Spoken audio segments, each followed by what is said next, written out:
Welcome to the Barbell Strikes Back. I'm James McDermott, joined by Miguel Porter. Miguel, I just want to let everybody know you did indeed go to the gym Sunday evening with me and Mike, and you did 26.3. I did. And you're here. It was something. Yep. It was something. You survived, but it's like we were egging you on to do it. You agreed live on air to do it, and I just want to let anyone listening that maybe doesn't follow social media and stuff like that just know that there was follow through. There was follow through. You came, you stretched, so you didn't just walk in and just slap it together and do it and like, all right, I got a score. Like you came in, you stretched. I think you said you were going to take a nap before that, and then which I don't know if that happened. You came in, you had a game plan. You had a solid game plan. You stuck to the game plan, which we should also talk about. And you got the second highest score in the gym, 160 reps, right? Yep. So I think it's a commendable thing, and I think people have learned on the podcast here that like we don't just say things. We'll actually put ourselves through the pain and torture of having to do it now because we said it. But did you nap after the podcast? And then what was going through your mind after we closed and went off air? I'm like, I guess I am doing it. Because at any point you could have texted me and said, hey, I'm out, or I overslept, or whatever it is. You know what I mean? So take us through that little kind of pocket of time. Yeah. I don't know if I actually like fully slept. But it was definitely like go into low power mode, lay down and do nothing else. Just because, before the podcast, I was literally in the car driving back from Rhode Island. So busy weekend. I needed at least a little bit of time to get things together. And yeah, I know if I didn't do it that day, there was a very, very slim chance that I was going to do it at all. Just because my Mondays are also busy. So yeah, no, it was good to do it. I will say it's probably my favorite out of the 3 workouts for this year's Open. Just, I guess, the movements and kind of format for it. But yeah, having the game plan of go slow is actually a really nice thing to do. So yeah, probably could have even went slower and made it a little bit farther, but yeah, it was just like I need to get it done. So glad I did. Yeah. And are we safe to assume that had you not, there would have been just a little bit of regret? Like what goes through your head on, like, let's say if you did skip it and then it ends up being not enough time on Monday and whatnot, and you're not posting a score, and then you look on the leaderboard and there's like score 0 or nothing there. Do you feel regret like on those little situations? Honestly, I think I probably would have been fine. But I guess, I don't know. I guess it's kind of like, I also like strung other people along to do the Open. Like, the first workout, I also wasn't even going to do, but after I did it, I figured I might as well sign up and force other people who also did the first workout to also sign up. So yeah, if everyone else completed all 3, then I should at least complete all 3. Exactly. And then, because like, all right, you got me to do the Open, and then now you don't even do the last one, so you didn't have to go through that shared pain. So you can kind of see how there might be some fellow athlete, disappointment on not doing that. And that's just, and it's part of coaching. So it's like you're doing the Open as an athlete for yourself, but you're also kind of doing the Open as a coach, and like having people see that you're doing the Open, that you're doing what you tell them to do. It's like way back in the day when we did the marathon row, I didn't want to do a marathon row, but I was like, well, crap, I kind of forced everybody, or I'm going to force everyone else to do it. So I guess I have to do it too, And then I was glad I did, because that realistically, that was going to be the only shot I'll probably ever have or come across to do this experience, So I was like, well, I should do it, and then I can talk better about it, And that's a valuable coaching experience that you got too, on like coming in and having a game plan and having the game plan work. And we'll talk a little bit more about that later on just an athlete IQ. But I think in order to build up an athlete IQ or to help people to do it, you got to have one. And that's another coaching skill, on like understanding how things feel and how you should go about doing them. So I think it's a good, valuable experience for you on multi levels on what you could possibly get out of it. And that's a cool thing now. Now that you're in coaching, you're like, oh, it's like double effect. Everything that I do is like for me as an athlete, but also it kind of makes me a better coach too, because now I have these tools in my toolbox. Do you ever think about things that way? Like when you did the Shatter Slam last year with Mike Schaff and Chris, I'm like, okay, like I'm doing this for me. I want to compete, but also I am like in a coaching role. So like I can help my partner that way. And then I can learn this. So maybe next year I'm on the sidelines and there's teams out there. I know what to tell them and how to go about this. You ever think about that? Right. Yeah. I feel like that's my main motivation for most of the stuff that I do is that like, all right, if I can at least open this door to show people either that it's not that bad, or even if it is bad, like you can probably still do it. Yeah, I think that's honestly my main reason for doing a lot of the stuff is just that, it's almost like a why not type of deal. But yeah, I think showing people that it's not that bad or like everyone is capable of doing this kind of helps. And it probably changes the way too that you can like communicate things to people. Like if you're now in like that mentorship role of a coach and you're leading someone, and let's say it's even like weightlifting, right?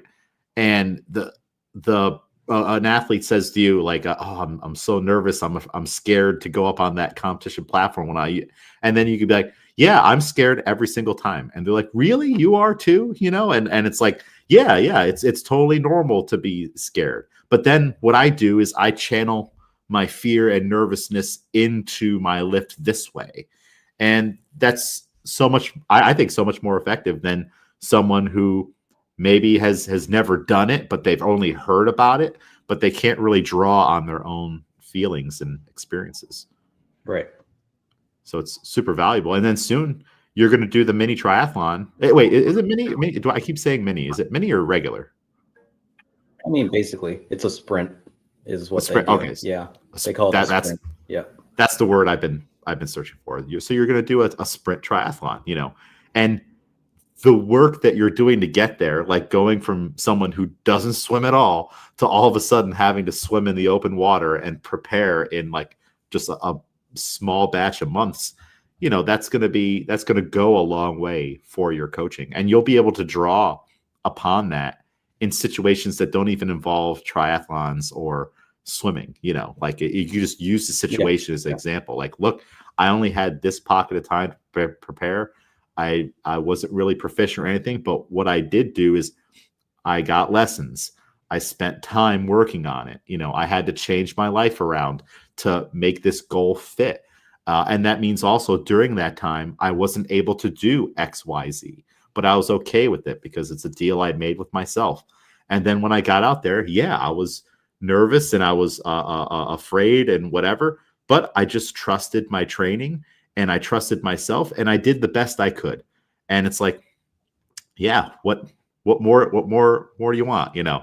I wasn't trying to go out there and win it. I was going out there to like win my own personal battle and race. So that's going to be huge. And you can apply that to anybody's anything on like, they're like, I'm afraid to climb a rope. And you're like, well, let me tell you a story, or something like that, probably not as long. So it's cool. Coaching can make someone like a better athlete, just by proxy and all those experiences. And then being an athlete, I think, or spending time doing athlete things definitely helps you become a better coach. Yeah. I think it works a little better going from the athlete part feeding into being a better coach than to just having it go the other way. Start coaching because you want to be a better athlete. Mm-hmm. I don't know. I don't know. How do you feel about that? Yeah, I mean, there are definitely some things, like I feel like I've said before, where it's like, I will say having to demo a bunch of movements has helped me a little bit more in those movements themselves. Because now I know what I'm looking for. And then, it's the circle of like, oh, I feel it. I can see someone doing this. When I'm doing it, what am I feeling? And, you know, all of that. So I mean, there are times where it's like, oh, I know so much more about this movement, and I know like core to extremity, what I should be doing in what order and how it should look and feel. So it's kind of helping me, you slow down the movement when you're demoing. So you're like, oh, this is really how it should be. As you coach people through it and you try to Yeah. correct their movement, you're also kind of correcting your own. You're like, why don't I do it this way all the time? Right. Yeah. Yeah. Yeah, it's yeah, like you spend more time with the material, and all it depends on the level. Like your everyday athlete doesn't have time to read articles and deep dive and all the little drills and practice them and stuff like that. But if you're going to be stepping into a coaching role, more than likely you have the time, or at least you're willing to spend the time to educate deeper than the average gym goer does. Although I do think it's good for everybody to do that stuff, or at least have a cursory knowledge. Like if I'm going to get involved in an activity, I want to learn as much about it as I can. Like I don't know if you've been like deep diving into triathlon stuff. But like that's what I would do. I need to know everything about this race. I need to know all about swim technique, all these things. So I'm going to get into it and then try those things. I think the only way it doesn't like kind of like all work out for the best, meaning for you and other people, is that there are some people that get into coaching for purely selfish reasons. Like, well, I just want to get better. So I'm starting coaching because I think there's like secret knowledge, which that's really not the case. Everything is openly shared. Like anyone can buy the Right. level 1 manual in an actual binded spiral book, with in color, printed. There's million videos, like literally nothing. Yeah, and now CrossFit is putting out live demos of coaching. Like there's literally no secrets anymore. It's all open source, and it has been that way since the beginning.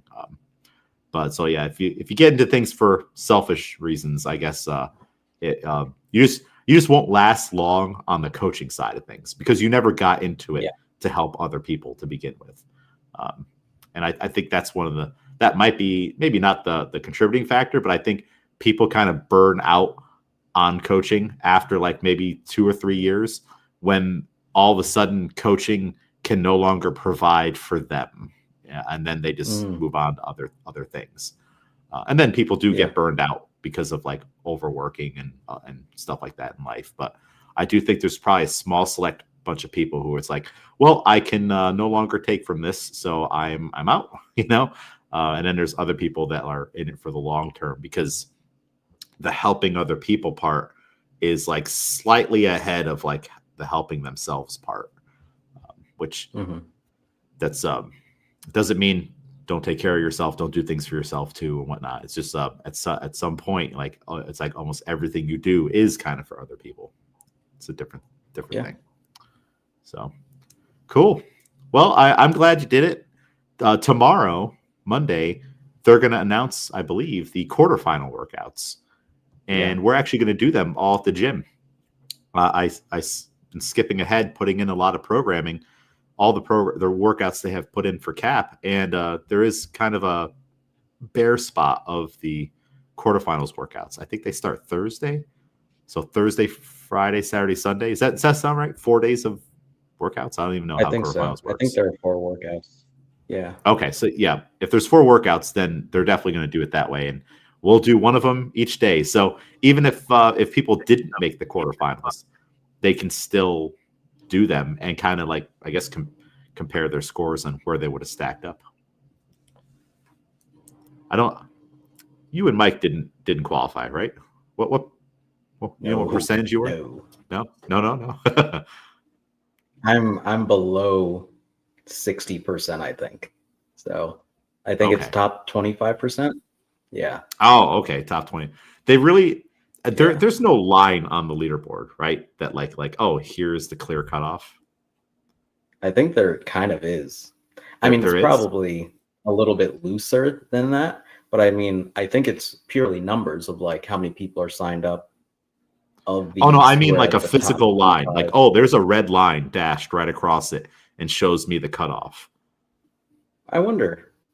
That's actually interesting. Yeah, I'm not sure. I'd have to check Because the that would be leaderboard itself, but that'd be the easiest way for everybody to. I mean, because I know they're going to send out invites if they haven't already, yeah. and people can kind of figure it out. But I don't want to go on the leaderboard and be like 1, 2, like Well, where is it? yeah, so when you go on your um when you go to the competitions and it kind of does its breakdown, there is the number option, there is also the percentage option. So you'll always be able to Oh, see okay, what percentage you're at. Um so yeah, I figure people will know pretty well, especially if that's their goal to get there. yeah, They'll you're know. refreshing that thing nonstop if that's your goal and you know you have Right. a shot and you're close. Huh? Yeah, it'll be interesting to see what comes of the quarterfinals workouts. Anything in particular? I mean, really, we want to see everything now, right? Because there's Yeah. like we're gonna see handstand skills, probably push-ups and walks. We're gonna see heavy lifts. I know in the past they've done like a heavy max out on. I think when Lucas Kasich did it way back, I think it was a front squat. Um, I don't know Yeah, if it was they a 4 keep it to rep that every max time. front squat. 4 rep max. Is there at least one Yeah. strength workout every single time? That I'm not sure of. I do feel like they've done squatting a few times. Hmm. I feel like they did an overhead squat for a couple reps as well. Okay. Um, but yeah, it's funny because I was talking to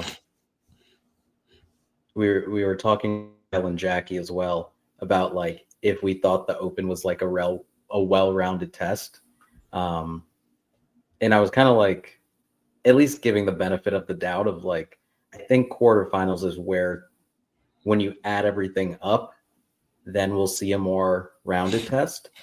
But I think the open itself, not necessarily in terms of like hitting all those like Kyle was pointing at the board we have in the double with the different like movements and intensities and all Uh-huh.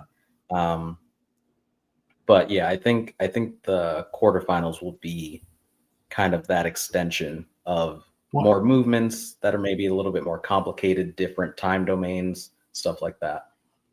well, and it's like there's only you almost can't in 3 weeks unless you were going to take that graph literally and go, all right, week 1 is this curve, week 2 Yeah, is that curve, and no one wants to see that. Like that would like yeah, if you even if you're critical of the open, it's like, do you really want that? I think I don't think you can really judge too much any individual piece of the season at this point right. and be like, oh, it wasn't well rounded because it's only one part of an giant, well rounded thing to literally take everybody in the world. And I know it's not everybody in the world, but everybody in the world who knows and wants to and find one person, So it's like the open, I kind of look at it as it's just like, yes, you are going to test some skills because you need to weed people out. You need to weed the people out that can't go from pull up to chest to bar, and then the people that can't go from Yeah, chest to bar to muscle up. You have to. Otherwise, when they get to the next stages, more than likely they are just going to be standing there and not be able to do the weights or the advanced skills. So you need to have somewhat of a little bit of thing like that. But then really it's about work capacity. Can you do this work? Can you get a lot of reps done or finish the workout? Cool. All right, then you can go on to the next part. You are fit enough. So I kind of feel like the open is just like just like that part of it. It's just like, can you get a lot of work done? Can you breathe all right? Can you keep moving for these pockets of time? Because then we're going to crush you, because like we're going to start like really squeezing the juice out of this fruit, and the pressure will be a lot more. And then when you make it through quarterfinals, it'll be even harder at the semifinals, I imagine. I would hope so.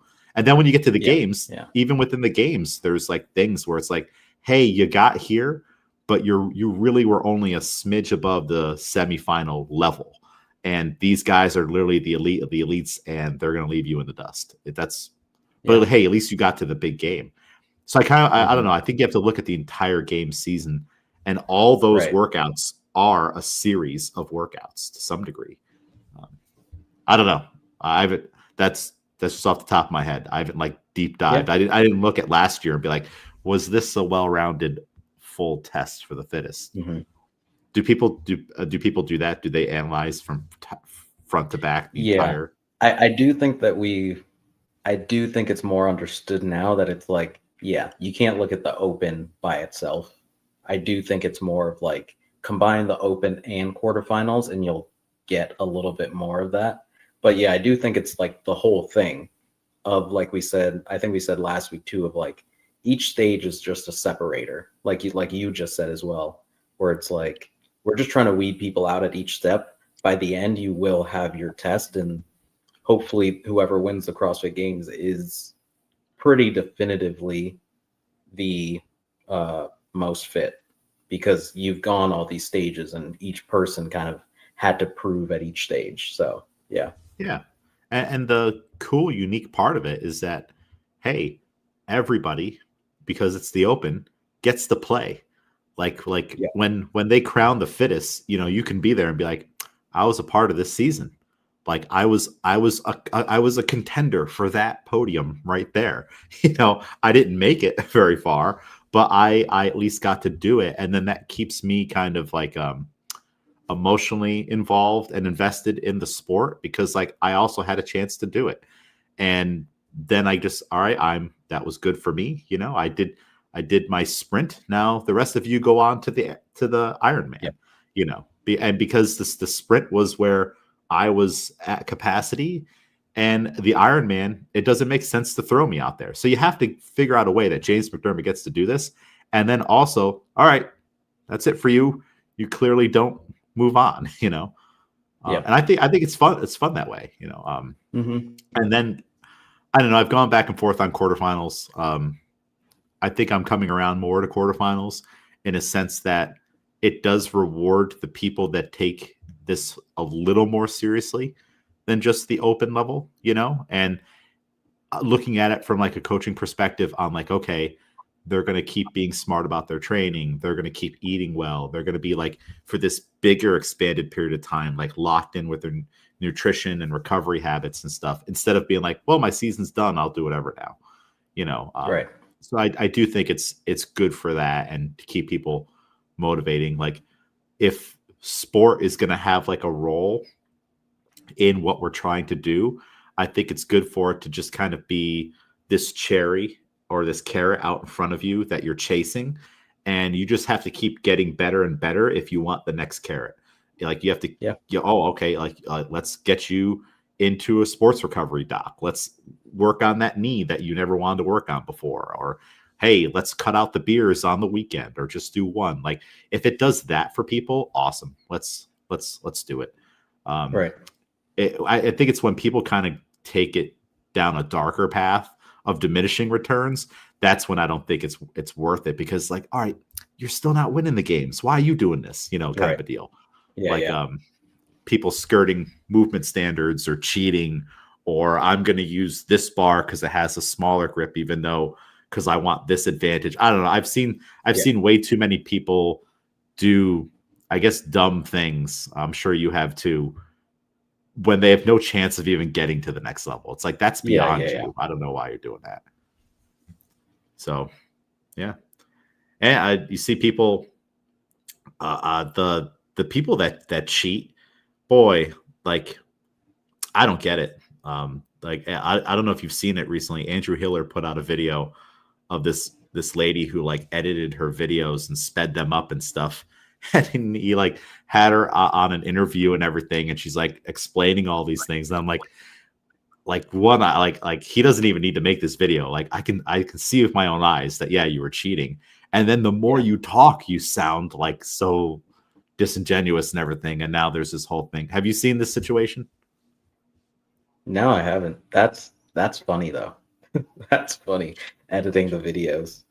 She had the same video, overlaid it so that the timer was the regular speed, and then her movement sped up like a couple percent, so it looks like she's moving faster. Um, and that was on a retest that he had her do, because her original video, it looks like she's using a training bar, youth training bar. And people from that gym sent in photos of that training bar, and then also what the actual women's bar is with two knurlings. And we know this from our bars at the gym. Some of them have two, some of them have one. Typically, a training bar is just going to have one. So it's just, and for her first workout, using a 10-pound wall ball and other things. So it's like, I don't know. I've read all about like the psychology, on like sport and why people want to win and stuff. But even though reading it and all that stuff and like seeing people do it, especially to this degree, with just like the ease at which they're lying, like on camera to someone's face, talking about it, and then for their coach to also be in on it, I just don't understand that at all. The what has to be going on in their head. I don't know. Do you understand it at all? Or like, can you see where they're coming from at all? Not at this level.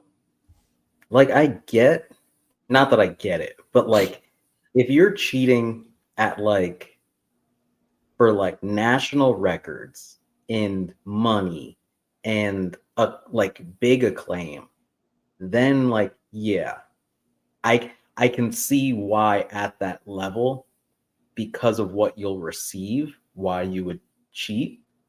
Mm-hmm. For something like the Open, where like even with you cheating, like you're probably not getting anything. Or like if you just want to make it to the games or whatever thing, then you're just going to end up there and get blown out the water. I think we said this a little while back, where it's like we should let people cheat in the Open and quarterfinals and then make them go to these like sanctional events and then just get like destroyed. And then you have to stand there live in front of people where you're clearly not meant to be there. Like the bad thing is that it's taking someone else's spot, but like I don't understand like what your goal is when you cheat at these type of things. She wasn't even in contention for the prize money. Like she had Right. but the thing is, people looked at the leaderboard and like, all right, she beat Daniel Brandon on this burpee workout, and then you watch it, and even right when you watch it, you're like, these are like inhuman burpees, like the speed she's moving at, like it just like, right away when he started showing the video, I'm like, it looks like a sped up video. Like it doesn't look, because and I guess it's like we've seen in person elite people do burpees and stuff like that. We've seen it at the games in person now. We've seen it at regionals. We had all these people at our gym last summer where you're just watching them work out, and when all the games athletes were training, and I'm like, yeah, no one is moving like this unknown girl now all of a sudden, and she's beating all of them. And last year they had that situation with the guy Cale Lehman, where he crushed it in the Open, didn't have any videos. I think that the purse was they were going to pay him like $5,000 if he just redid the workout, even if he was a minute slower, and he refused to do it. And then he showed up to Mayhem Classic, which I think is a sectional, right? Yeah, I think so. Yeah, and then he took dead last in every single workout, even getting time capped in a lot of them. And then it was everywhere. I'm like, that guy was like the biggest cheater. So it's like, and then seeing the fallout from that, like that's also the next level of it. Let's say if it came out Miguel won the open, but you were the biggest cheater ever. Like it was all proven, right? And you were just eviscerated. For me next year to be like, I think I could get away with it. He didn't get away with it, but I think I could, is a whole nother level of Yeah. craziness, you know. And yeah, and then how do you convince, unless it was their idea? So okay, let's say you're an athlete and you want to cheat. So like let's figure out where the origins of this came from. So Miguel, you're the athlete, I'm the coach. How would you try to convince me to go along with you cheating?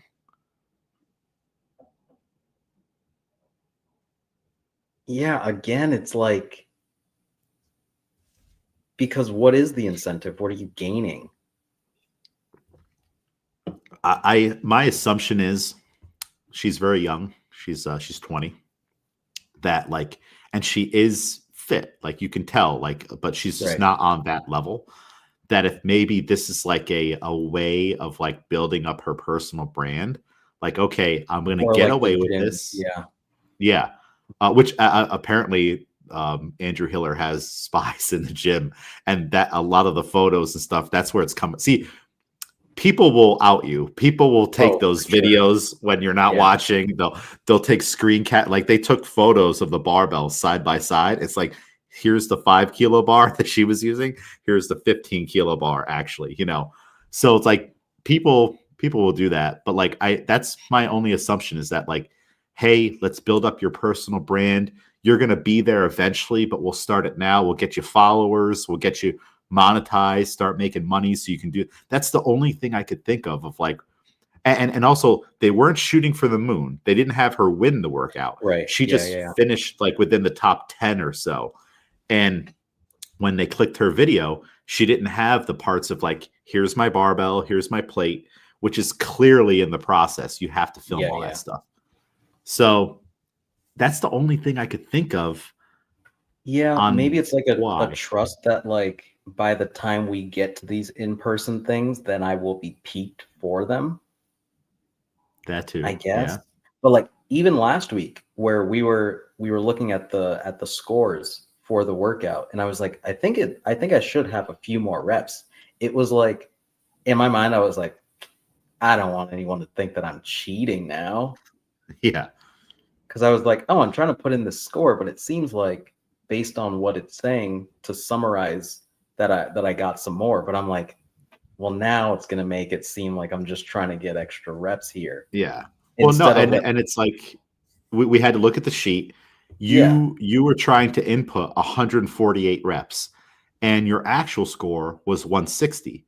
And the reason that is because right next to the tie break line is the 144 reps.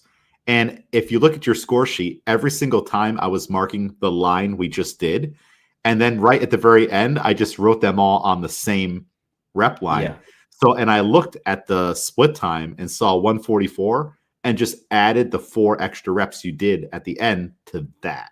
So that was just right, judging error in the moment, you know, like I'm just like, oh, I should have just continued my pattern. And then, but since you were done, I was like, oh, well, just check it off here. And then boom. And then the more you start to write down 148, the more it just keeps being yeah, yeah, correct yeah, in your head. So I'm glad we went and checked it out. And then Mike was like, wait a minute.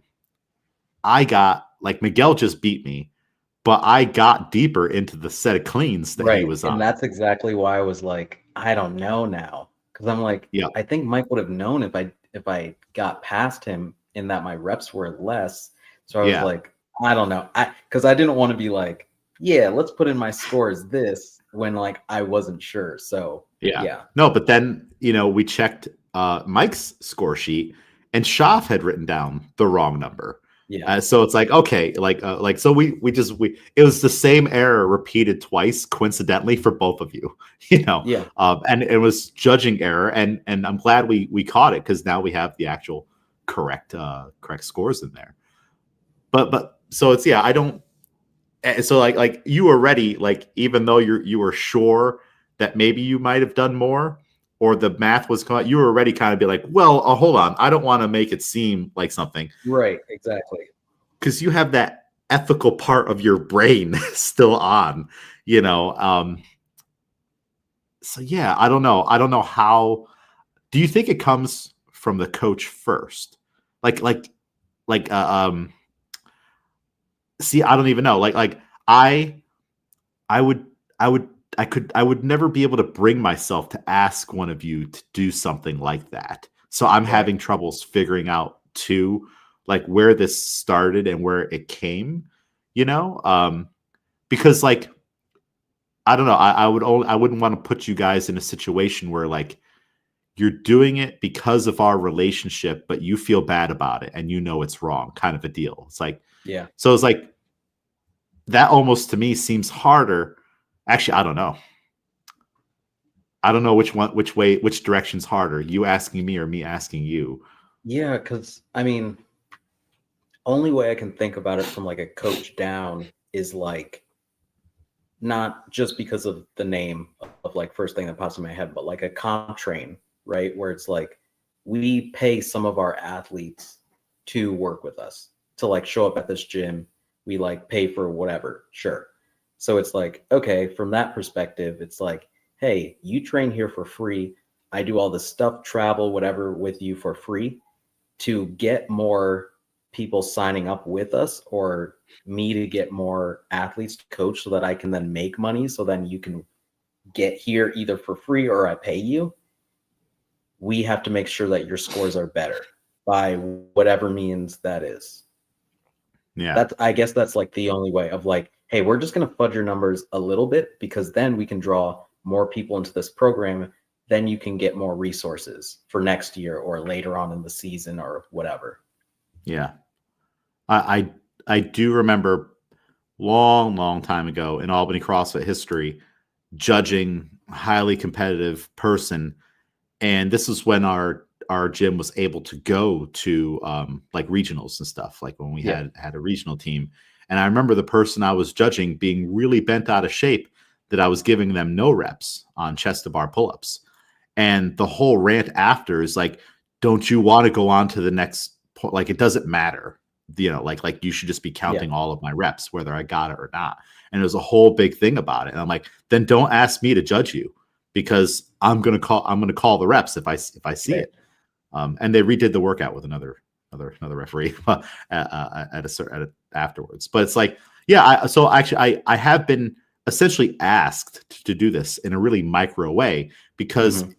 the thought process from them was one, everybody's doing this, so everybody's fudging the numbers just to go to the next spot. And what if because you're upholding the standard, now we don't get to go? And now it's literally a me versus you type of a thing. Versus like I'm holding you back when like all you have to do is close that gap and just get those. Like just do it right, man. If you Yeah. are Yeah. that fit, because I took the judges course, I took the coaching courses, and all of those like you are held to a standard. And what the person in that situation maybe doesn't understand, let's say it does get out that we did that thing, especially with the level of certification I have now, there are like ethics and honor codes with that. So if it finds you could lose my whole credential. Oh great, I'm glad you got to go on the fun trip you wanted to go to the event that you weren't going to win, and you just torched my whole livelihood. Yeah. So that's a reason to not risk it from a coaching standpoint. Now, if you make a mistake, that's one thing, but to do it intentionally, Right. is another thing. So yeah, it's very, very interesting, especially watching these videos. The amount of work it took. I don't know about editing like that, but I wouldn't know how to like take one part of this video out and blend it together and then speed up one and the other. It's I so think funny because it's so difficult.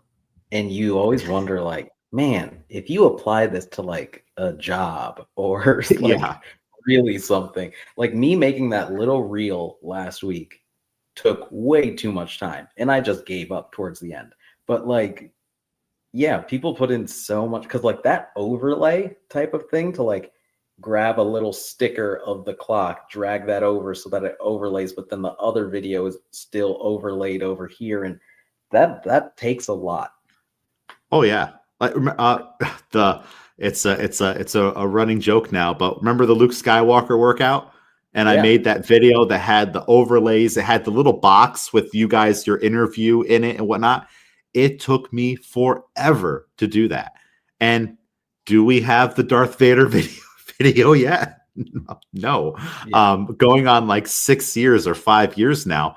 But it's just because like I don't have the time to make that Yeah. video, because it really, so like you guys, by the time I make that video, that was like when you guys were young.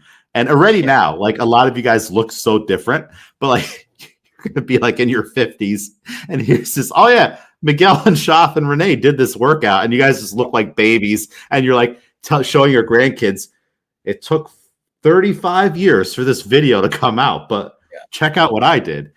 And it's a lot of work. I have respect for people that do it for a living, because there were many times too when I was making that video where like you mess something up or the app freezes and you lose your progress and workout. And it's like, I would want to throw a computer through the wall if like something like that happened, like Yep. when something crashes, it really sucks. I was playing Skyrim the other day, and the Switch crashed, and I'm like, well, we'll come back to that quest another day. I'm moving on now because I can't go through all those levels again just to get to the point where I was where it crashed because I didn't save it, Yeah. And now when I'm playing, I'm like quick save every single time because I can't have that trauma happen again. But it's like now I can't imagine just doing it for funsies to cheat and all that stuff. Do these people think at all about the people behind them on the leaderboard? They probably don't, right? They don't think about the person that didn't get to come to the competition. You got to justify it however you can. So they probably already believe that they're, so like, think about like, oh, is open even the best test of fitness? Like they probably have to put those thoughts in their head of like, this isn't even the real test. So I am fitter than all those people that were near me in the leaderboard that I jumped by cheating. Like I know that I'm fitter than them is what they have to tell themselves in order to do this. Yeah. And it's like, is this worse? Is this type of a thing worse than like Ricky taking PEDs? Because like he's shooting up whatever or taking whatever just so he can recover more to do more work and stuff like that. And so but these people are like sitting down at a computer and like changing things, or just like purposely putting in, even though they finished the workout in 15 minutes, purposely putting in 11 minutes and not providing a video, and then going to Rich Froning's event, one of the fittest people ever in the sport, and to like work out in front of him and be, if this is going to work out, this is going to be okay, So I don't know which is worse, or are they equal? Yeah, I guess it depends on each person deciding, but yeah, in one you can't just take that stuff and do nothing. Like you do still have to put in the work. In fact, you're probably trying to overdo it so that when you're cycling off whatever, that like those gains stay, but you're probably putting in so much work to make it worth it. And typically those people have in their head a little bit, these other guys have to be taking too, Right. like that's what I'm pretty sure that's what he thought. He's like, Frazier is definitely on something, and what he was on is called, investing all your prize money into a home gym and never leaving the basement, and stuff like, I mean, I like innocent until proven guilty. It's like his wife is cooking every meal. His entire life is geared around this. And he literally is probably that guy who's on the assault bike at 10 o'clock at night when you're watching TV. Like he's just like on another level that it's hard to comprehend that level of dedication, and how like, no, I don't have a birthday party today, I have training today. Like people don't understand that. Even the elites of the elites have their breaking point, and that guy was just on a whole nother level. His whole life was winning. Is that like, that's like the Michael Jordan level, right? Like all right, I lose rock, paper, scissors against a 3-year-old. And I'm upset now. And we're going to make this right because I win. You know, like that's a whole nother level that it's hard for people to understand that. I think I'm way more, I'm team Ricky. So I'm way more sympathetic for him. He did it. I'm pretty sure he said he was sorry. He served his time and now he's back and he's clean. So I'm cool. That's the thing. Cool. He was also really young. Yeah. That year. That it's like, because again, to serve a 4-year ban and come back and then still be at the top, it's like he had to be essentially young enough to serve a 4-year ban and still come back and be competitive. So yeah. So like these other people, I think the Cale Lehman guy kind of disappeared.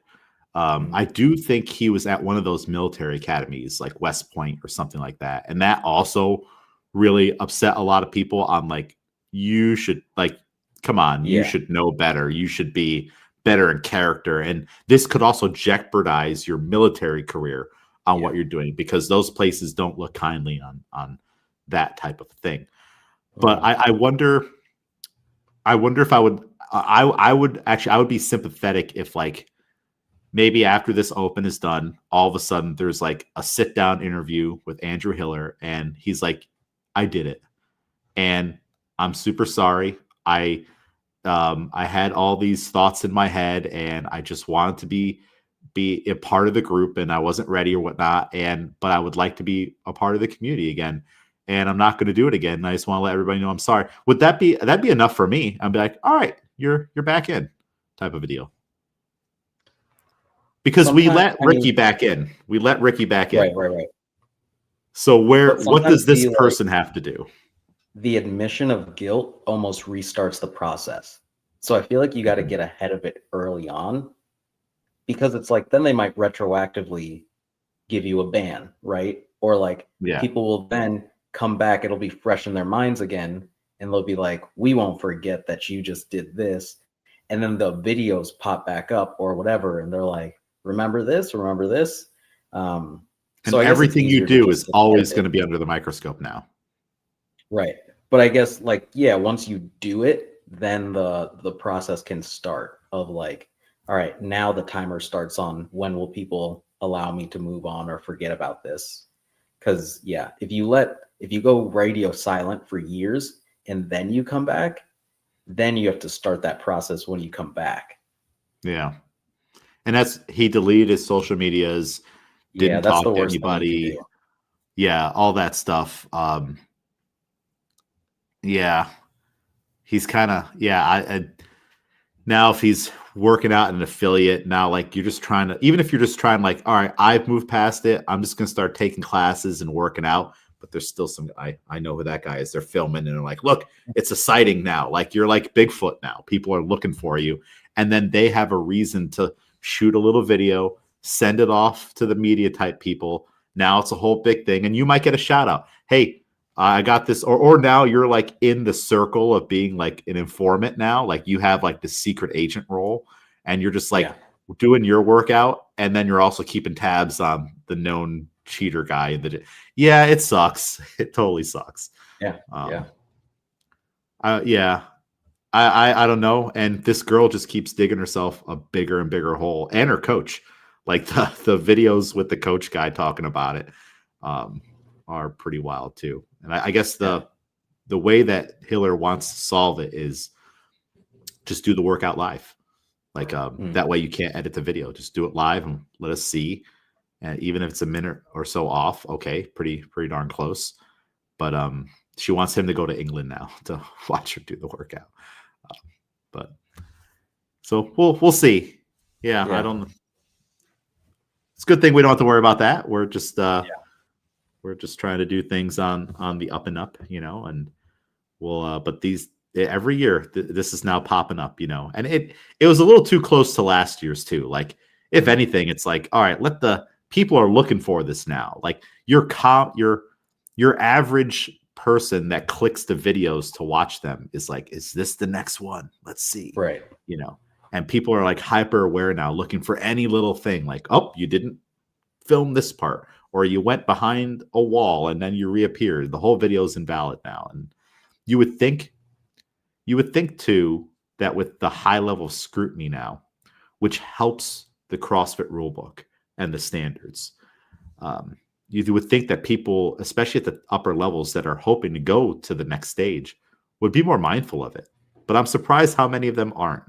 And their coaches too, where they're still doing dumb things like walking out of frame on a video or not crossing the line, and like everybody's gonna see that and screen cap it and everything. Now it's like, what do you think that is? Is that I don't know, that to me kind of seems a little more towards the coaching error of things, because I would want to set you up so that you can just go.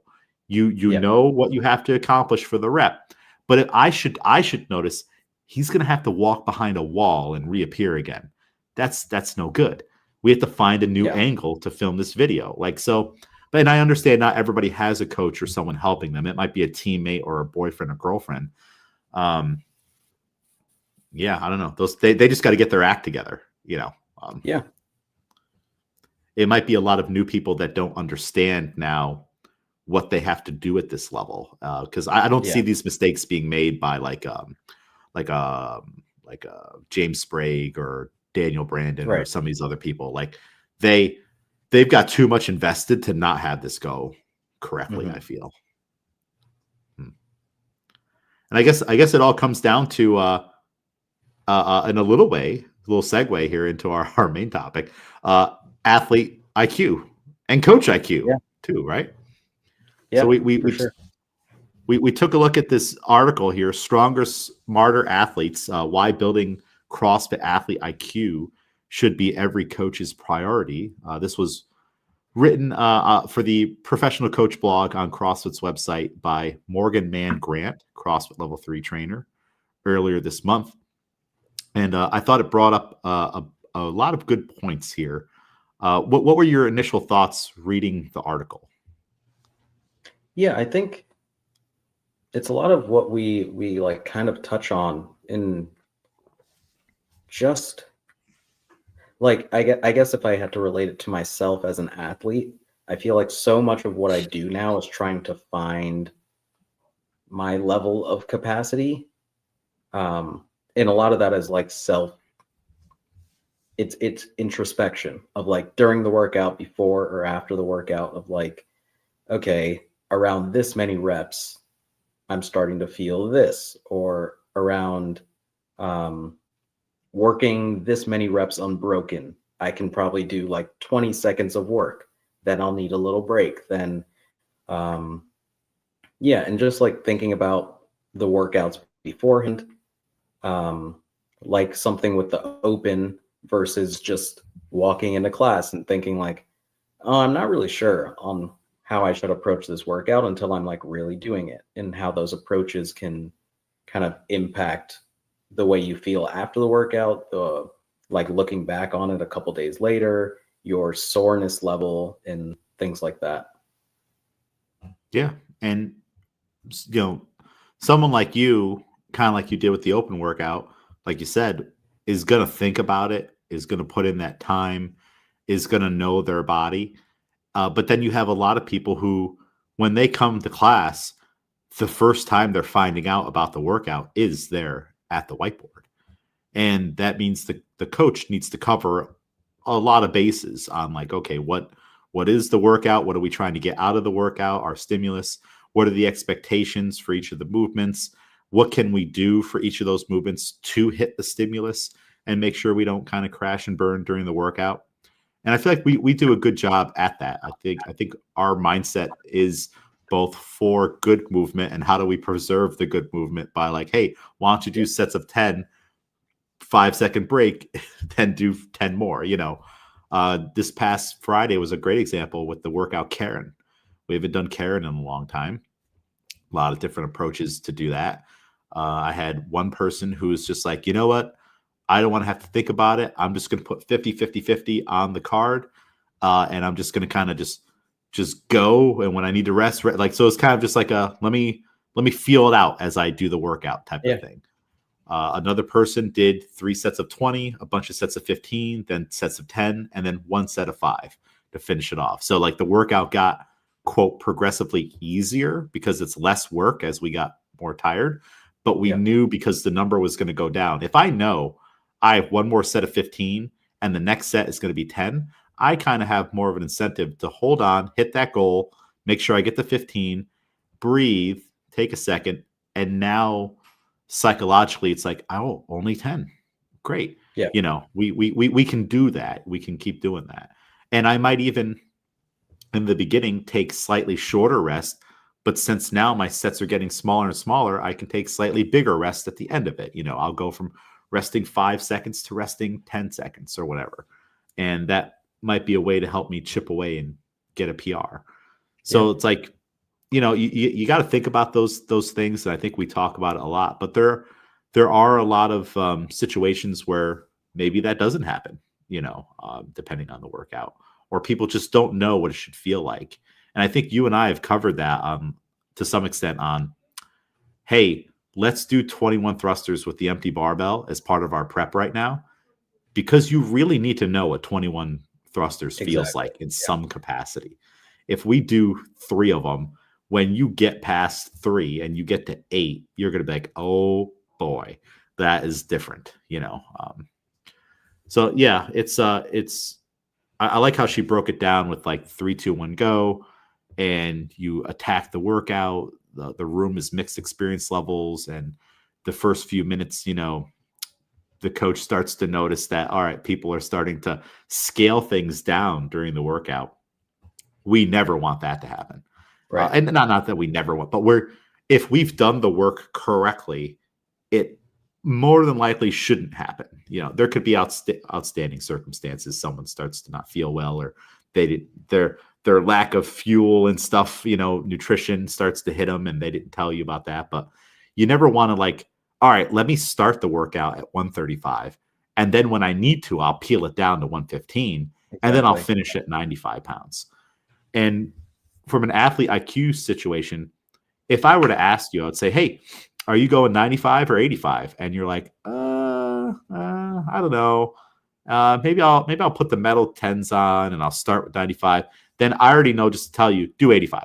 Like I don't let people have backup weights nearby. You don't get 2 dumbbells. You get 1 dumbbell, and you're going to make a big boy or big girl decision right now on which one you're going to stay with. And more than likely, if they don't know and they're wishy-washy, you as the coach already know it is the lighter one.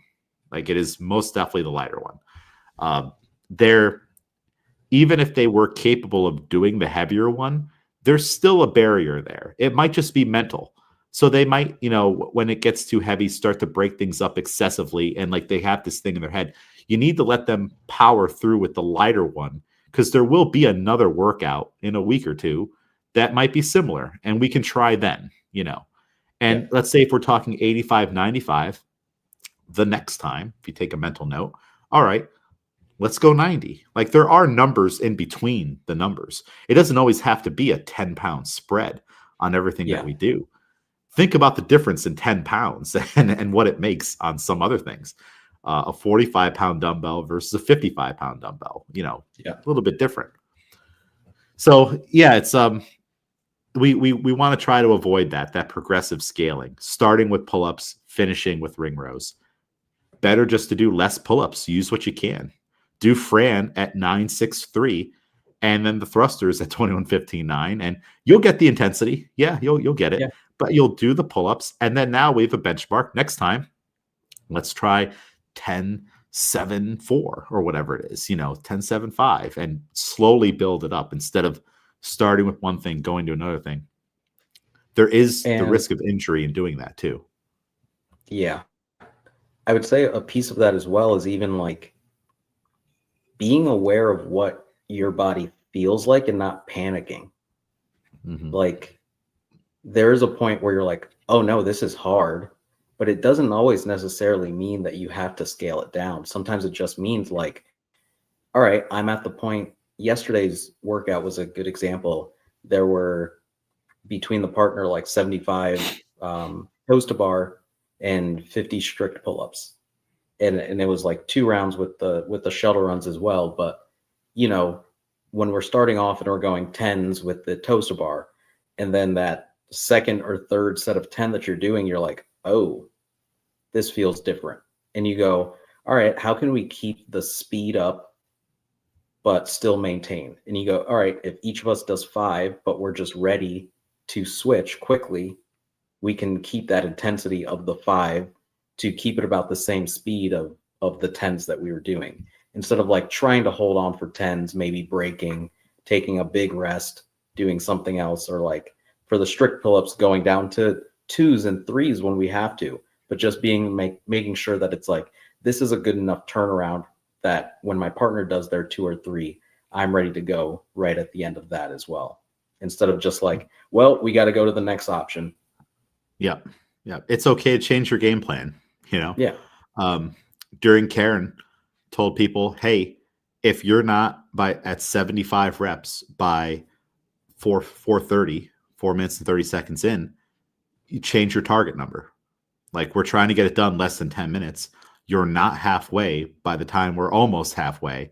Like we're going to even bump it up by 30 seconds. Go for 100 now, or go for 75. Like, if you're at 42 at 4.5 minutes in, this is not a 10-minute workout anymore, because we're just going to start putting down the ball even more and more the longer time goes on. Yeah. Like, you need to scale this. Soon we'll have Kelly come up, which is 5 rounds, 400-meter run, 30 box jumps, 30 wall balls. That's Karen. Karen is in the workout. So it's like, okay, should you be doing 30 reps? Or should you be doing 20? Should you be doing 15? People will see the number and they're like, no. I need to do that number. It's on the board and whatnot. But it's like, but wait a minute, you can't finish Karen in X amount of time. Now this is going to blow up, you know? So you should be either more strategic than you would in Karen, do smaller sets, like she says in the article, 10, 10, 10, or we should do a different number to start things off, or go with a lighter wall ball, or both. Because the wall balls are going to factor into this a little differently now because of the running and the box jumps. And I'll be telling people too, those first running workouts of the season that we do always hit differently, because running hits, like we forget once we get into like July and August, what we had to go through to get back into running at the beginning of the season, and pair it with even just gymnastics, pull-ups and push-ups. Everything changes.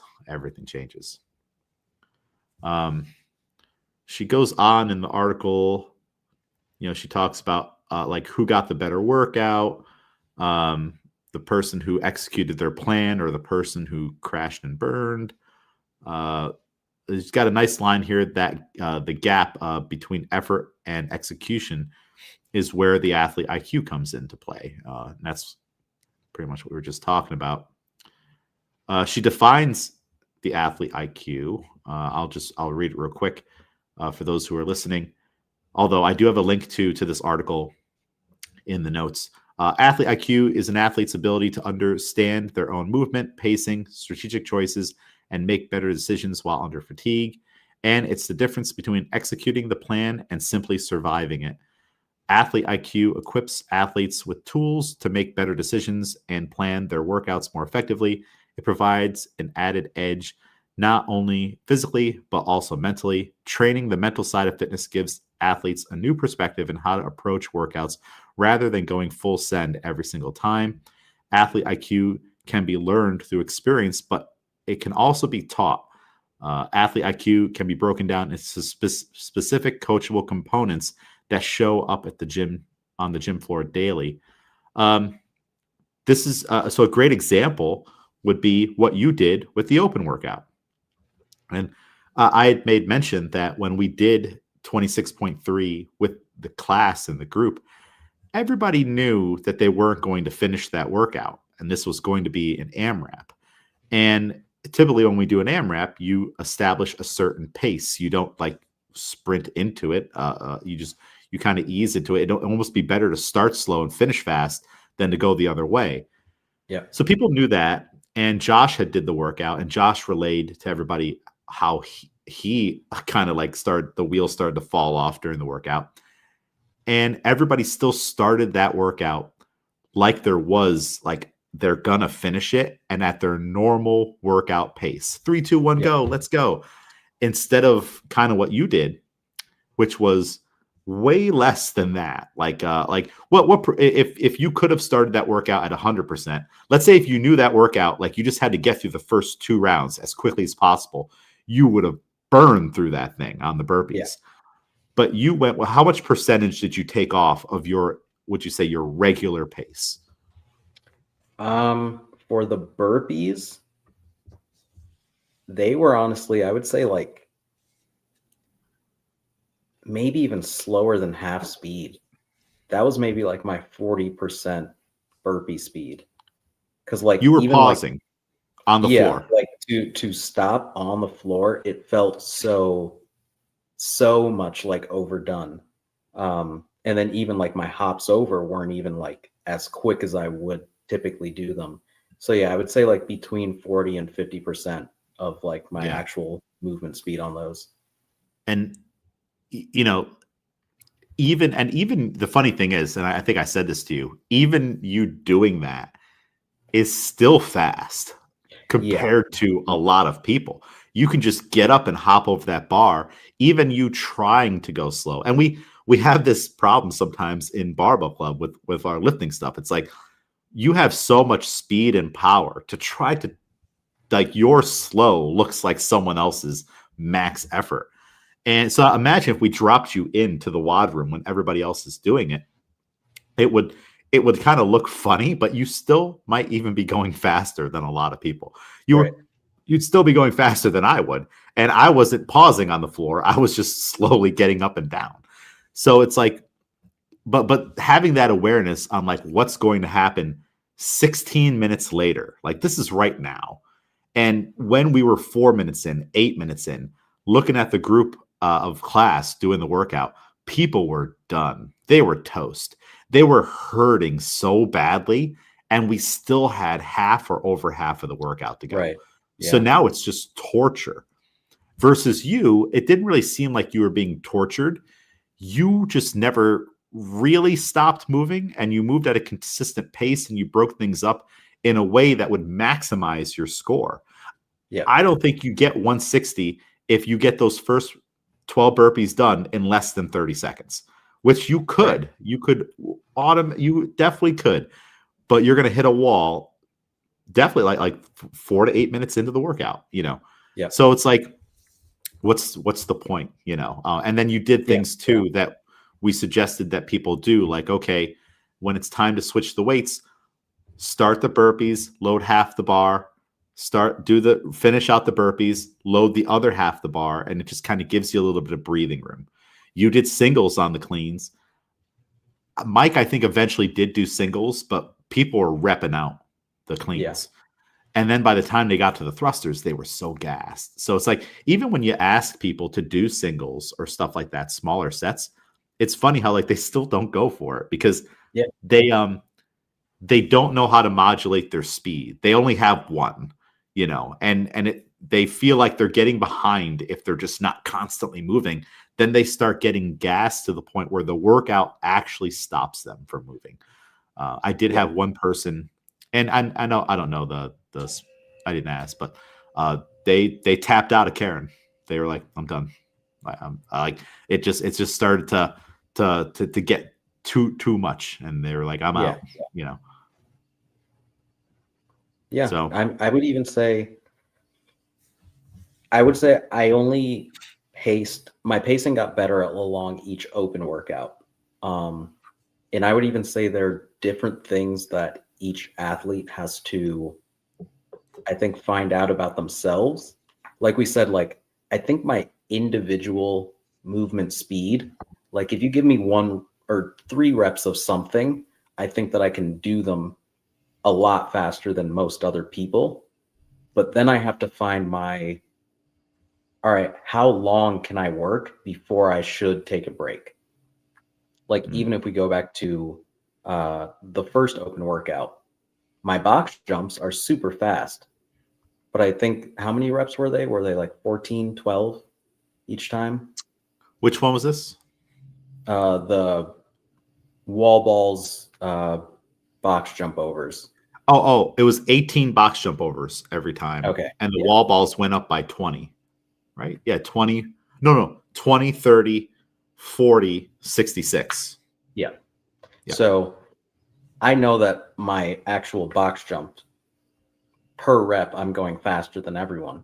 But I also know that my cardio isn't at the level that it like was at its best, right? So for that one, it probably would have been made more sense to me to within the 18 do like what, like 3 sets and break that up and like take a 3-4 second break after each of those 3 sets, because I know that my movement itself is fast and maybe it's a little bit tougher to slow down the movement. But I mean, overall, with those rests built in, instead of going for like 14 and 4, but after the 14 having to like gasp for air and take a longer break than I would have if I would have done 3 sets, knowing that I was taking these intentional breaks. Yeah. And then same thing for the wall balls of like, I can do 20 unbroken, but should I at my level be doing 20 unbroken when I know that like I'll get gassed out and I'll have to take a larger break instead of like, even if I did like eights, if my goal was like eights, drop the ball, count to whatever, then go again instead of like try for 10 each time. And maybe just each time I'm like gassing myself out a little bit more so that my rests get longer. And I think that's Yeah. just another like athlete thing of over time, you realize like what works for you and like your style of movement, what fatigues you more. Is it the movement itself? Is it your legs? Is it your arms? Is it your breathing? And then kind of making your game plans off of that. And you have the ability to have the foresight of like what the end of that workout looks like for you and like where Yeah. you want to try to get to and to build backwards almost. All right, I'm trying to get to this point. What does that look like for me on the sets and rounds and reps before that? And and it's normal. It's completely normal. A lot of people are just focusing on what is immediately in front of them right now. All right, I have to do these 21 thrusters. And then after that, I'll go do those 21 pull-ups and whatnot. And not really thinking too much about how they meld together, how the pull-ups will feel after the thrusters, what's going to happen on the 15s, what am I trying to do, what's my intention on the round of nines. And it's like having that intention with it and having a game plan that's adjustable for yourself is super important. And it's not like we don't talk about it. I like how in the article she talks about how you can train these things too. You can have people try to feel things out. We just did a workout on Thursday, 9, 15, 21, 15, 9. It was burpee box jump overs, cleans, and calorie bike. It was a 30 or 20 calorie bike after each of those rounds. Yeah. So I told people, one, think about this. Like it's weird to read it that way sometimes. I'm like, just think about this as 5 rounds for time. It starts off with 9, 9, 30. Then it goes 15, 15, 30, 21, 21, 30, so on. And so think about what are you going to do on each of these rounds? And you should think about, am I going to approach the first round, which is 999, at a similar pace that I would approach the 21, 21, 30. Is if I blitz through the 9930 because it's the beginning of the workout and it was the little number, so I can do that. Boy, I might be hurting by the time I get to the 21 because I'm going up the hill. So it would be better for me to try to find a pace in the middle, and it might feel like I'm going too slow in the beginning of the workout, but that's okay because the volume is going to explode midway through. Like we're starting off with 18 reps and a 30 or 20 calorie bike. In the middle of the workout, we're doing 42 reps and a 30 calorie bike. And I don't have the commonplace comfort of, we always start with the 21. So even though it's the biggest one, I'm freshest and I'll chip away at that. And then the workout volume decreases or something. It's like, no, this is a different animal. So having people have that mindset on their pacing and to not take the low hanging fruit, to just, you're not going to get any award if you push through these first 9 and 9, which many people in the gym can. It's what an achievable number, 9. That Yeah. workout's totally a trap. It's totally just to kick you in the teeth because you went so hard on that first 18 reps, which it's not even 18 reps. It's 9 burpees, 9 box jumps, 9 cleans. So like there's hidden things in the workouts. Just because we combine a movement doesn't mean it counts as one. It's like, well, Yeah. it kind of doesn't. And that makes that third round even more dangerous. Now it's 63 total movements you got to do, Yeah. even though you don't have to stand tall on the box. And then a 30-calorie bike. So 93 reps you got to do in the middle of the workout. What's our pace going to look like for that? Let's start with it and build with it. And if any point we're going to go faster, do it at the end of the workout. Like that last 9, go nuts. Like put in that last little bit of effort. But like that, I feel like we're mindful of that in our gym, on like pointing that out on like, this doesn't mean sprint through this thing and purposely hit the wall.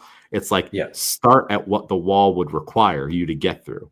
Is that how you would have looked at that workout? You're like, or would you have gotten, like, if you're right next to Mike, like, could he lead you down the path of like, or could you lead each other down the path of like going way too hot on those 9s and maybe even a little bit of the 15s and then just crash and burning in the middle of the workout?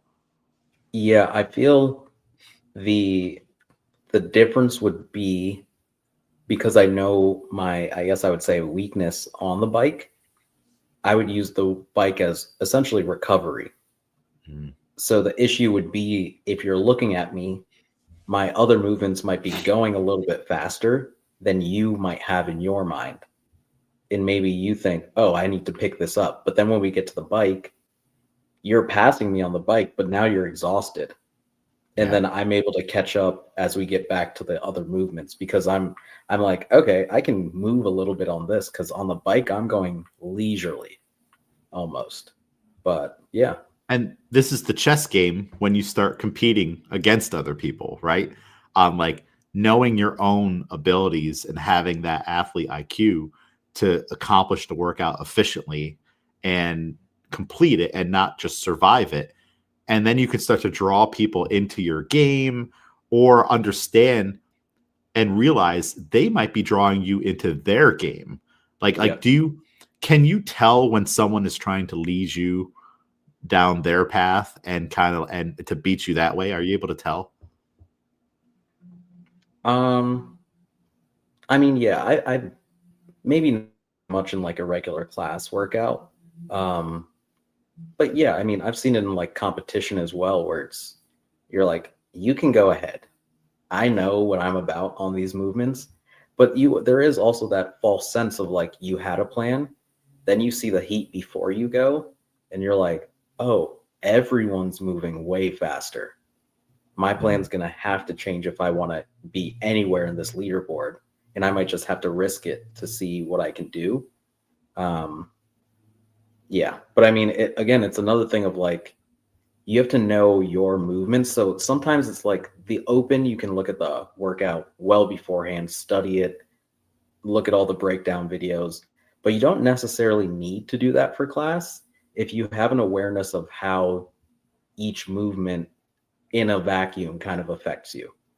Of like, I know what it feels like to do this many of these many cleans or box jumps at this height. And if you kind of have that data in your mind already, you can kind of build something off of that. It's kind of like it's the opposite of like when we build a workout and we're like, how long does it take to do these many burpees? And you're kind of scratching off and doing your numbers that way to see like, what's the stimulus for this workout? You can kind of look at a workout and you go, how fast do I do that part? Like me specifically. Then this, then this. Now let's tie them all together across these many rounds. What's that going to look like for me? It's kind of like, I think that helps a lot to like know yourself in those situations. Yeah. And the better you know yourself, then, and you've practiced all these things, and you are someone who wants to like kind of take things a little more seriously and get to the next level, then like you're kind of adding into like, that like room IQ, if we're just going to add IQ to everything. And that helps you with your competition IQ when you're actually out on the floor. It's just like, all right, I'm not even next to Mike, but Mike's across the room, but I know where he is. and I Yeah. know what he's doing, and I know that where we kind of both are. Because like people are sometimes surprised. They're like, how do they know? It's like they know, like they're doing their workout, and they don't actually have to physically scan and stare at the whole room to not like have an idea of where that person down there is, Yeah. And of course, the higher level of competition you get, the easier it is. Like you just move your pylon forward, and stuff. Hmm. But like that's definitely probably like the next level off of this on like where you could go. But bringing it back to class, that Thursday workout's a perfect example. And like what you just said with the bike, the lesson plan recommended having the bike be done in less than 30 minutes, or excuse me, not 30 minutes, 3 minutes Mhm. for 30 calories. And I told that to people. I'm like you're going to want to pace this for that. It's about 10 calories per minute. And no one is saying that you have to get these calories done in 90 seconds. There's almost no reward for getting them Right. done as quickly as possible. It's literally an obstacle here before the next thing. And it's designed and placed to make those things worse if you made poor decisions in those parts of the workout. So like if you're being steady out on the box and the barbell and you're getting those calories done in, let's say, 230, that's completely fine. Like I told you, the workout's meant to be done in 22 to 28 minutes. Why are you trying to get it done in 16? Yeah. That's that and no one did. But it's like, boy, were they trying in the beginning, and then it's just too much volume, too much hidden volume that they weren't able to fully see. And when Right. it comes down to the barbell too, like we had box near the rig on the Kool-Aid Man, then we had barbells in the middle, and then we had bikes up against the hallway part. And the build-up rounds that they had were 3 sets, 3 power cleans, 3 burpee box jump overs. I changed it to 4, and I just had everything be 4 across the board.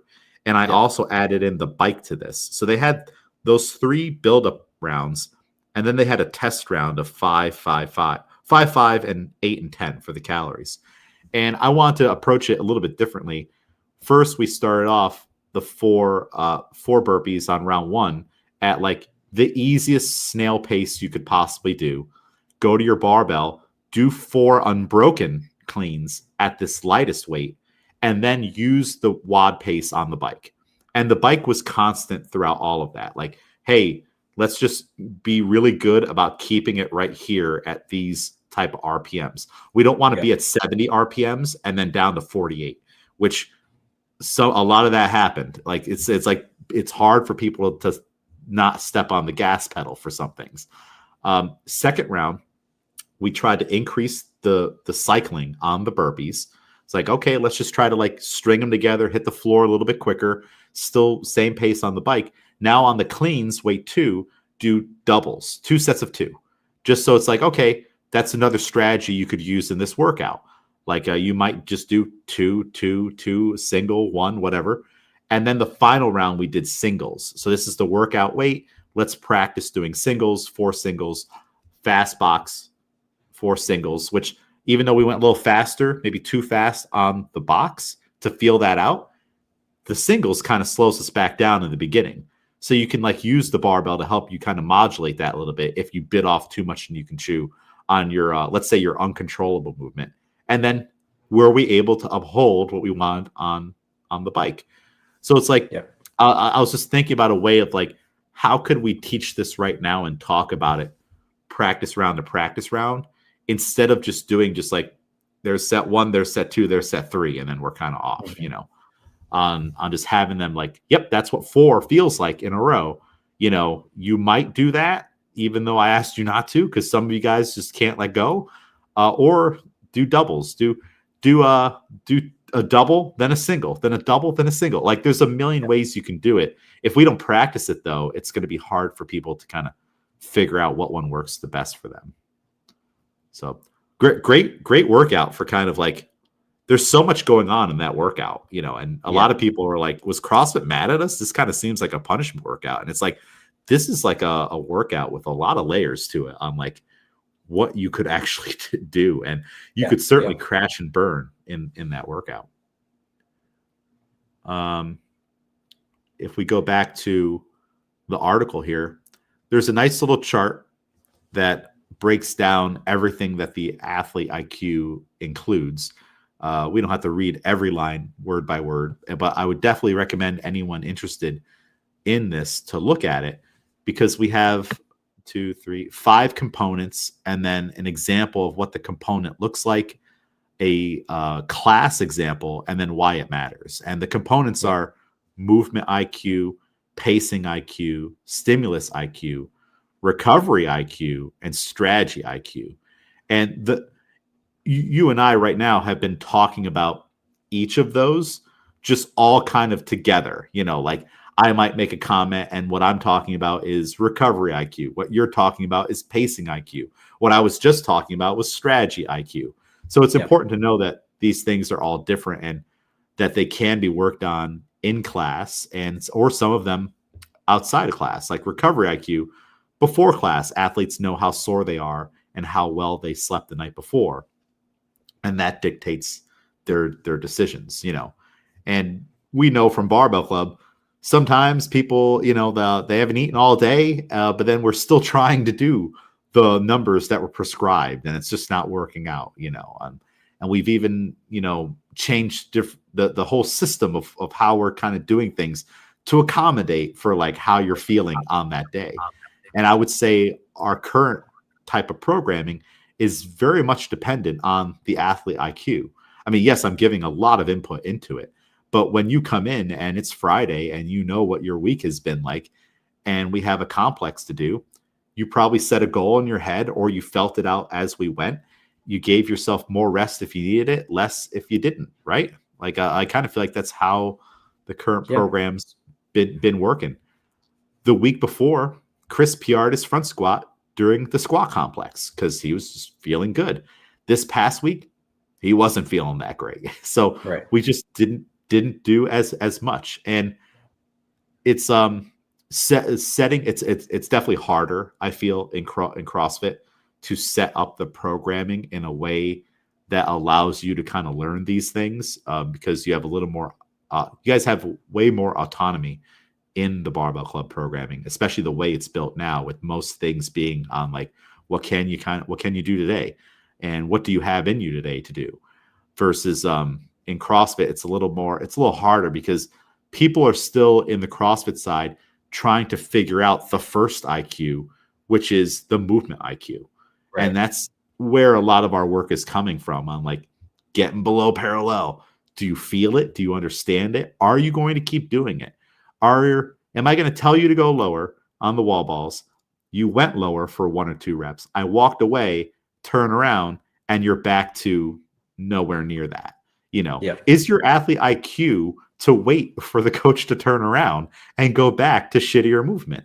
Some people have tricked themselves into that's the winning plan. Have you ever noticed that? Yeah. And then you ever turn around and like, you're like, what just happened there? Like you went deeper for 2 reps. Great job. Walked away 5 feet away, turn around and be like, immediately the next rep is like 5 inches higher. Yeah. What is that? Tell me what that is. That's just, he's gone now, I'm going to make it easy again, right? I mean, I've definitely seen, like, today's workout was a bunch of back squats, and sometimes it's like we know, like with the air squat, it's like all these things are connected. So it's like, oh, I see as your knees cave in, you're not hitting depth. So if I have to, every time you're doing your 5 reps, I'm going to yell at you to push your knees out every time. And when I'm saying that, I can see your knees going out and I can see you go lower, versus like, all right, I was looking at somebody else and then I look over, your knees are kind of caving in, you're squatting a little bit high. At least is how I like to look at it, instead of like everyone's trying to go a little bit shallow. But I'd say for the most part, it is that of like, you're just missing a cue.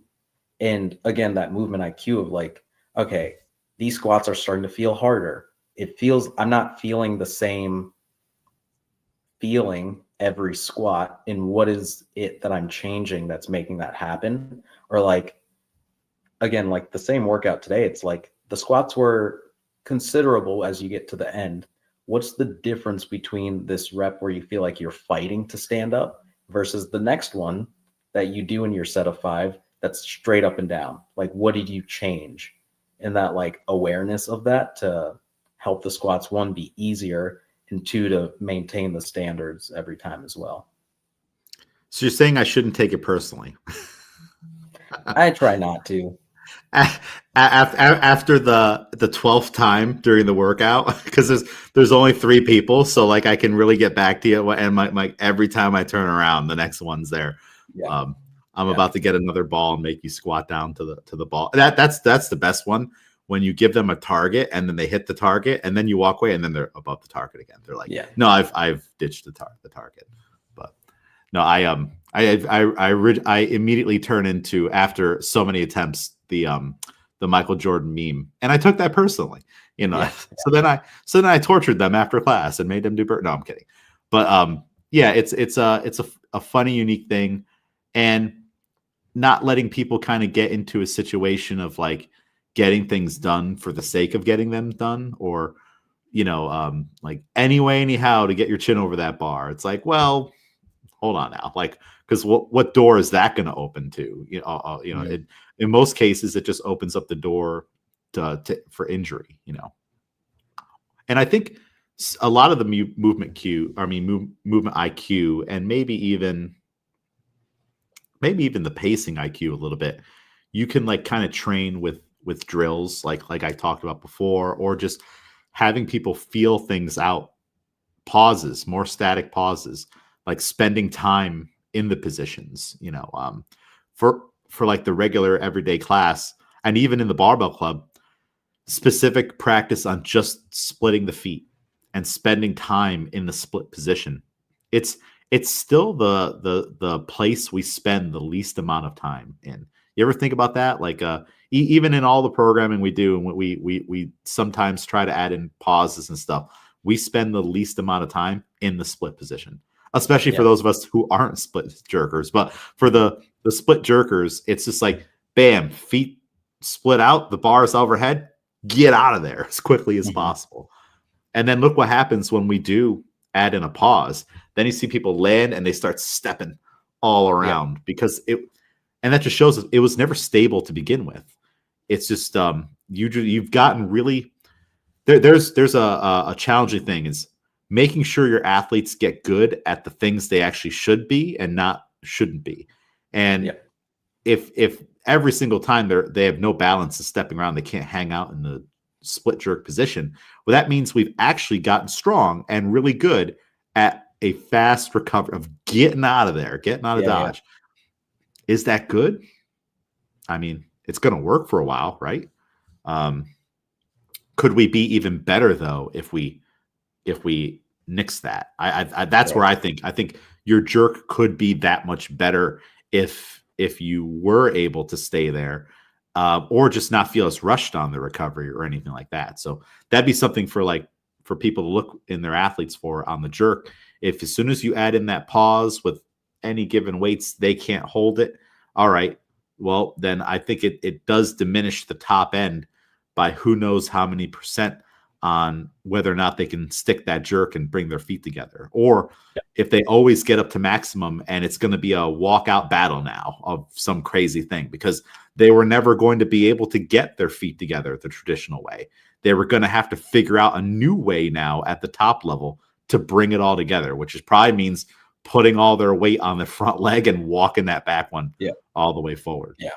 You've probably seen this happen a million times. And that might be like a clue to you, being like, I don't know how long they could actually stay there. Probably not very long. So let's go back to this article here. Anything pop out to you on the athlete IQ table here? Yeah, I think a lot of it is just like it's intention.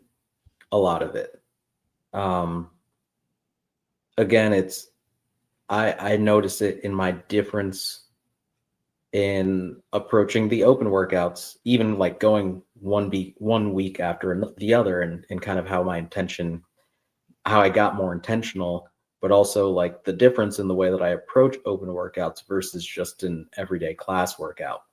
And the benefits, like we said, with like kind of developing the skills throughout the year so that you're not, just trying to catch up when the open comes around and a movement shows up, kind of the same way in approaching workouts. And I could have done a lot better on that first one if I had in mind, like, what is my capacity in wall balls? What is my capacity in box jump overs, and step up overs with the box? And I think that's another skill, like almost like the skill of competing, the skill of knowing your body throughout these movements. I think it's something that you can develop over time as well. Yeah, definitely. And when you're developing them, like the next part of the article here, kind of talks about how, you have all these components, but many athletes are never taught how to apply them, which I mean, I don't know. I'd like to give coaches the benefit of the doubt. Like, it's like, you almost never want to write it that way. Like, they never get, it's like, hold on now. Like, having done this a lot, I know that like a lot of us are like saying these things and have been saying them for years. Whether people open their ears to it is a whole nother thing, like and also in some gyms, it must be crazy. Like, all right, Coach Miguel comes over, he tells Coach James or athlete James, hey, think about doing it this way. And then you turn around to talk to the next person, and then the bros come over like, no, you should do it this way, blah, blah, blah. It's like there's so many inputs in some gyms, you would be surprised. And it gets crazy that way. So I don't know about never. I think everyone's probably doing their best. What I don't know if the article says this, but it says the problem is we coach movement, not decisions. Just like with anything, I think you got to kind of pick one per session, because there is a limit to how much coaching people can receive. And already so much of our coaching is going to go into like push your knees out or like holding the technique and doing things the right way. I think you have to have like one kind of golden nugget. And then maybe you work with that one for a while. If you see consistent groups, then you layer in the next piece as those people get better. But if you were going to try to do all of it too much, I think that's where it kind of like can go wrong, so to say. Yeah. There's only so many cues you can get. Like, I don't know. I'm trying to think of like an example.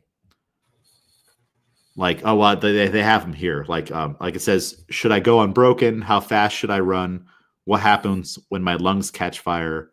Why does it feel impossible by round 2? I don't know if it's worthwhile to answer all those questions for the same workout. What do you think? Yeah, no, agreed. I think 1 to 2. 1 to 2.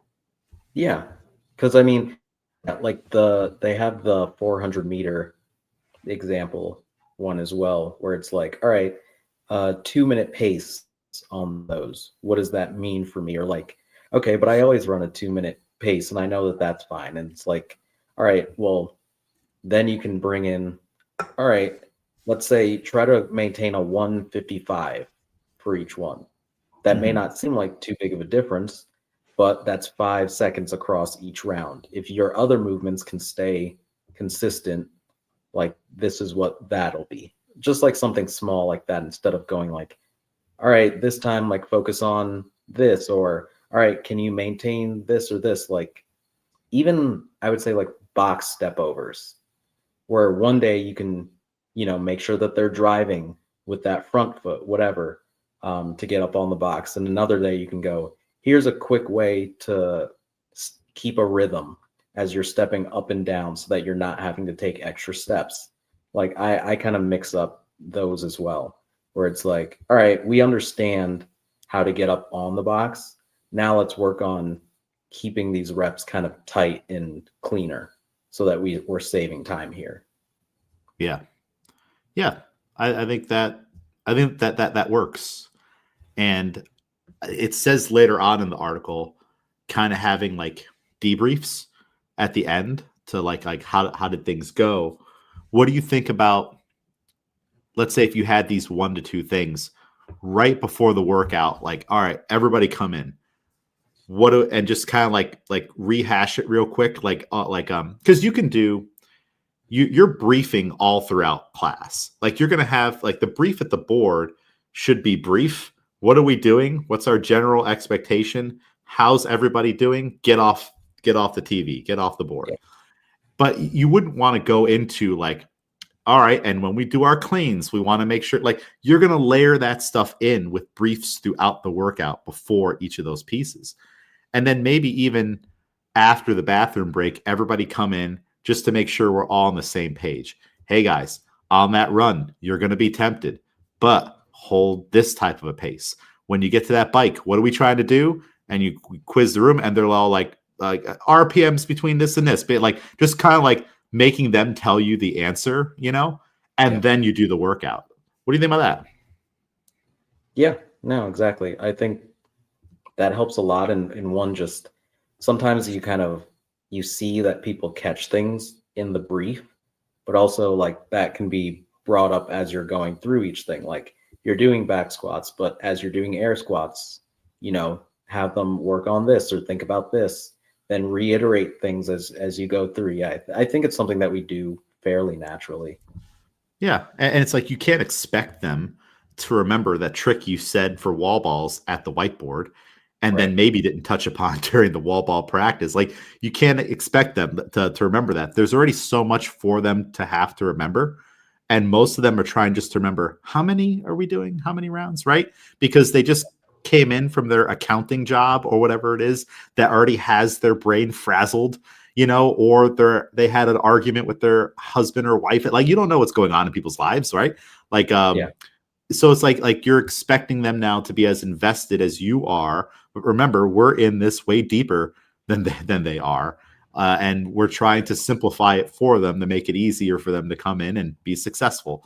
So it's like you can't. And also, once you start to put them through the stress of exercise, now not only am I asking you to remember, I'm asking you to remember after the warm up, after I had you hold squats, after I had you do these drills, and I was telling you, hey, you got to push back on the bar and engage your lats and do this and that. Like I've already told you so much, and now it's like, oh, there goes Miguel running too fast on the workout, like I said not to do 40 minutes ago, after everything that just happened. Like so, it is good to have like that, like one more little brief. Hey, remember, what are we doing? And then afterwards do like the little brief, like I said, which I don't know. I typically miss that one in classes. Once we're done with the workout, we're kind of moving on. Let's stretch. Yeah. Most people are asking, what is tomorrow's workout? Like their brain is not still on the main workout. I do see the benefit of it. And you could definitely fill, like if you don't have anything to talk to with everybody, maybe that's a good approach definitely to go to too. On like, you're like, all right, I have them all do the couch stretch. They're staring at me. I'm staring at them. And we've had dead silence for minutes on end. Maybe talk about the workout we just did. That'd be really, really good. Yeah, I think I'll try to incorporate that a little bit more cohesive and refined in the workout just before we do it, type of a deal. And we remember it started off as a joke, but it ended up being true during Barbell Club, where you point across the room and you said, I don't think Chris knows what we're doing. And turned out he didn't, and so it's like, even though we've been going through this the entire class and it's written on the board and we did it last week and the week before, people are still not going to be on the same page. She goes through her light bulb moment on success with an athlete. An athlete's IQ is a coach's secret weapon, decision making, and empowers them. Yep. And okay, so these are the things that were given as examples on what you can implement today as a coach. Coach the stimulus every time. Teach pacing. Don't just hope they'll figure it out. Which we've talked about that. It's like, don't just say, do these 10 burpee box jump overs. Like, give them a thing to work on during that, and maybe have them purposefully break things up. Install breathing cues. Tell them where to breathe. Things like that. Wall ball's perfect example. like, or we did it on the rower last week too. On breathe out when you push, breathe in when you come back in, just to get a cadence to it. What's the next one here? Require athlete reflection. So that's the post workout thing. I think the athlete reflection, like we do this in Barbell Club with like you have space to write down. Did you hit your focus? How did it go today? So this is the post workout thing. I think it's more effective though when you write it down. Yeah. We don't really have a way to do that on the CrossFit side. You could put it in the comments, but again, we're fighting an uphill battle just to get people to put their scores in. Right. So I think if everybody had an actual physical journal, like back in the day, that was a better way to do it. I feel like things get lost digitally, even though it should be more efficient. For some reason, the paper notebook was so much better. Right. I don't know if this industry is ever going to turn around to go back the paper way, though. Celebrate smart scaling. Celebrate good decisions, not just hard effort. Yeah. So yeah, the coach's role in athlete IQ. Coaches aren't just movement mechanics. We are teachers of self-awareness, translators of stimulus, and builders of athlete intelligence. Don't build athletes who can suffer. Build athletes who can think. Yes, we like that. We want people to be to gain a certain level of autonomy, right? Like we've talked about it here on the show many, many times. I would hope that if you had to go to a meet all by yourself, or you just decided to do one, maybe Miguel's traveling for a Jay-Z concert in Canada, and there's going to be a weightlifting meet the day before, and the people there, like you dropped into, and they're like, "Oh, we'll give you a free spot, dude. Oh, you don't need to wear a singlet, whatever." Well, that you could make that work. You would be like, okay, I know when I need to start warming up and stretching. I know when they're going to call my name. I know my typical warm-up cadence. I know to make a good decision on the weight today. I wasn't even planning. You know what? Let me just get 6 for 6. Like you could make intelligent decisions for the situation that you're in, instead of being like James, you're never going to believe this. I'm in a weightlifting meet right now, and I have no idea what I'm doing. And I'm like, all right, cool. Like we can certainly help you in that situation, but boy, isn't it cooler that you can take care of yourself? Isn't it cooler that like in the beginning, we all start hiking together and talking about watching out for bears and using the bear mace and staying on the trail and all that stuff. And eventually one day you can just go on your own. Isn't that a nice thing? Like, I think that's a good thing. Some coaches and gym owners do intentionally keep a thumb over people. But I don't think that's a good way to go about it. I think that's too much insecurity in your own self and your own business if you have to do that. If you're like, the only way you can do it is if I am present and whatnot. Your health and fitness are tied to me. You can't do push-ups, air squats, and sit-ups on a weekend for 10 minutes because you wanted to move your body. No, you need me to do that. I think that's crazy. So yeah, a great article. Any other thoughts or a part of this that we didn't talk about that you feel is important, or anything else? No, I mean, I think for myself, reading this I think it's very timely, especially after the Open. Again, I think it's a skill that, just like movements are skills, like your athlete IQ is something that you can build over time if you're a little bit more intentional with it and really work on it as you go through class to class, week to week. So yeah, I think that's the biggest thing. Yeah. And doing things just to educate people, because your members aren't experts. You're the expert, so like train them, teach them, give them things to carry on, and then you'll start to get those comments of like when they go to another gym and they're like, oh yeah, I knew what they were talking about, or oh wow, they didn't talk about this, but I knew how to take care of myself, or things like that. Or especially back in the day when we used to say like, all right, some of our regular members could go and probably teach a class if they needed to at another gym, not that they would, but they would just be set up with the tools and smart enough and educated to make those decisions and to be able to do it. And that's always been a thing in CrossFit. Like I mentioned earlier, it's all open source. There are no secrets. Have you ever taken or looked at like a competitor's course or something like that, or seen any part of CrossFit where you're like, oh, this was the hidden knowledge? Right. I've never once seen anything like that, or in any of strength sport, weightlifting. No secrets. It's pretty open on like technique and the science and the differences and whatnot, and it's all out there. You just actually have to do it and put in the practice.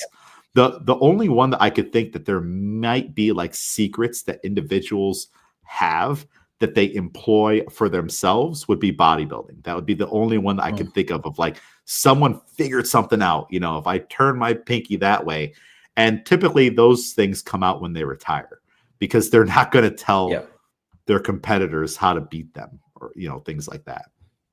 And even with CrossFit, like there are always articles with the workouts, like maybe not now, but there used to be scientific articles on nutrition. Greg Glassman's new company, MetFix, if you look on there, they have 3 tabs, and it's body, belly, and mind, or brain. So 3 B's. And if you click one tab, it'll show you the workout of the day. If you click the other tab right next to it, it'll show you a recipe you could make for the day and work on your nutrition, because that's also part of the training prescription. So it's like, here's the exercise prescription, here's the meal prescription on the way you should be eating to supplement that training. And then there's also the brain part of it on like, read this study or read this article on what it is. That's why we do all these things. So you are intelligent and you can speak on it, especially, I don't know if this is true on like why this came to be. But I would imagine in the earlier days, it was like, let's make sure our athletes know too, because when they get out there in the real world and people like, oh, CrossFit, it's that dangerous thing. It's that, oh, you guys only do this, or you're crazy about that. You can actually speak intelligently on it. And that's a bonus point of having educated athletes. They're the ones that are going to interact with the rest of the world. Right. They're the ones who are going to be in the elevator and give the pitch, or at work and some coworker says, oh yeah, I heard it's dangerous. People get hurt all the time on that, or whatever it is. They'll be able to at least, you hope, of course you don't want them to be confrontational out there, out in the world, but like they'll at least be able to get your back on like, no, that's not true at all. It's completely safe.